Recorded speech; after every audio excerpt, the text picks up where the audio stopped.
Hello friends, welcome to my YouTube channel Keerthi's vlogs. ముందుగా అందరికీ వినాయక చవితి శుభాకాంక్షలు. ఈ వినాయక చవితి సందర్భంగా వినాయకుడికి ఎంతో ఇష్టమైన నైవేద్యాలని ఎలా ప్రిపేర్ చేసుకోవాలో చూద్దాం. ఈ నైవేద్యాల ప్రిపరేషన్ కోసం ముందుగా ఒక బౌల్ తీసుకొని అందులో 2 టేబుల్ స్పూన్ల పచ్చిశనగపప్పును యాడ్ చేసుకోవాలి. ఈ పచ్చిశనగపప్పు మునిగే వరకు కొద్దిగా వాటర్ని యాడ్ చేసి గంట పాటు నానబెట్టుకోవాలి. ఇప్పుడు ఒక కడాయిని తీసుకొని అందులో 1 టేబుల్ స్పూన్ నెయ్యిని యాడ్ చేసుకోవాలి. ఈ నెయ్యి కరిగి కొద్దిగా వేడయ్యాక ఇందులో 2 టేబుల్ స్పూన్ల పచ్చి కొబ్బరి తురుమును యాడ్ చేసుకోవాలి. నేనిక్కడ పచ్చి కొబ్బరిని వెనక వైపున్న బ్లాక్ పార్ట్ని తీసేసి చిన్న చిన్న పీసెస్గా కట్ చేసుకొని అది మిక్సీ జార్లో వేసుకొని మిక్సీ పట్టుకొని తీసుకుంటున్నాను. ఈ కొబ్బరి తురుముని గోల్డెన్ బ్రౌన్ కలర్ వచ్చే వరకు నేతిలో ఫ్రై చేసుకున్నాక ఇందులో మనం గంట పాటు నానబెట్టుకున్న పచ్చిశనగపప్పును కూడా యాడ్ చేసి నెయ్యిలో ఫ్రై చేసుకోవాలి. అంటే తడి లేకుండా పచ్చిశనగపప్పును యాడ్ చేసుకొని నేతిలో ఒక 2 నిమిషాలు ఫ్రై చేసుకున్నాక ఇందులో 1/4 కప్పు వాటర్ని యాడ్ చేసుకోవాలి. నీళ్ళని యాడ్ చేసుకున్నాక ఒకసారి మొత్తం చక్కగా కలుపుకొని లిడ్తో క్లోజ్ చేసి వాటర్ని బాయిల్ వచ్చేదాకా వెయిట్ చేయాలి.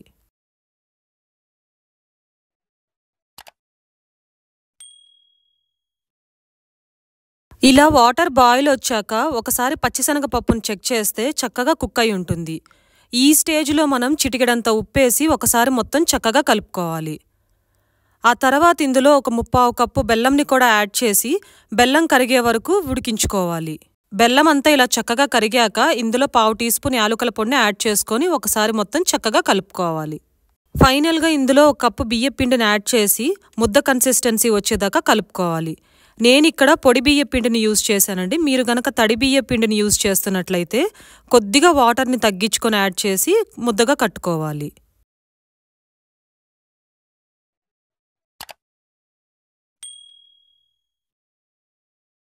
ఇలా బియ్య పిండిని ముద్ద కట్టుకున్నాక స్టవ్ ఆఫ్ చేసి మూత పెట్టుకొని ఈ బియ్య పిండి ముద్ద అనేది గోరువెచ్చగా అయ్యే వరకు పక్కన పెట్టుకోవాలి. ఈ పిండి అనేది కొద్దిగా చల్లబడ్డాక మన చేతికి కొద్దిగా నెయ్యిని రాసుకొని ఈ పిండి నుంచి మనం 3 రకాల ప్రసాదాలు ప్రిపేర్ చేసుకుందాం. మనం వినాయక చవితికి 3, 5, 7 ప్రసాదాలు అలా చేసుకుంటాం కదండి. నేనిక్కడ ఈజీగా 3 ప్రసాదాలు ఎలా తయారు చేయాలో చూపిస్తాను. నేనిక్కడ ఫస్ట్ అప్పాలు ప్రిపేర్ చేసుకుంటున్నానండి. దీనికోసం చేతిలో కొద్దిగా పిండి ముద్దను తీసుకొని అరచేతి మధ్యలో కొద్దిగా ప్రెస్ చేసుకుంటే మనకు అప్పాలు రెడీ అయిపోతాయి. రెండో షేప్ కోసం ఇప్పుడు చిన్న పిండి ముద్దను తీసుకొని రౌండ్గా ఇలా ప్రెస్ చేసుకుంటే ఉండ్రాల షేప్ వస్తాయి. ఫైనల్గా మోదకాల షేప్ కోసం కొద్దిగా పిండి ముద్దని రౌండ్గా చుట్టుకొని పైన కొద్దిగా ప్రెస్ చేసుకుంటే మనకు మోదకాల షేప్ వస్తుంది. మోదకాలకు ఇంకొంచెం డీటెయిలింగ్ ఇవ్వడం కోసం నేను ఇక్కడ టూత్ పిక్తో ఇలా సైడ్స్ మొత్తం ఇలాగా ప్రెస్ చేసుకుంటూ వచ్చాను. లేదా మీ దగ్గర స్పూన్ ఉన్న స్పూన్తో అయినా ఇలా సైడ్స్ ప్రెస్ చేసుకుంటే మనకు మోదకాల షేప్ వస్తుంది. ఇప్పుడు మనం ప్రిపేర్ చేసుకున్న ఈ 3 షేప్స్ని ఆవిరి మీద ఉడికించుకోవాలి.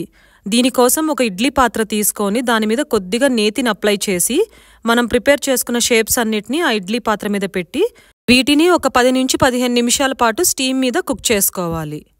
ఒక 10-15 నిమిషాల తర్వాత చెక్ చేస్తే మనకి ఈ ప్రసాదాలు అనేవి చక్కగా ఆవిరి మీద కుక్ అయి ఉంటుంది.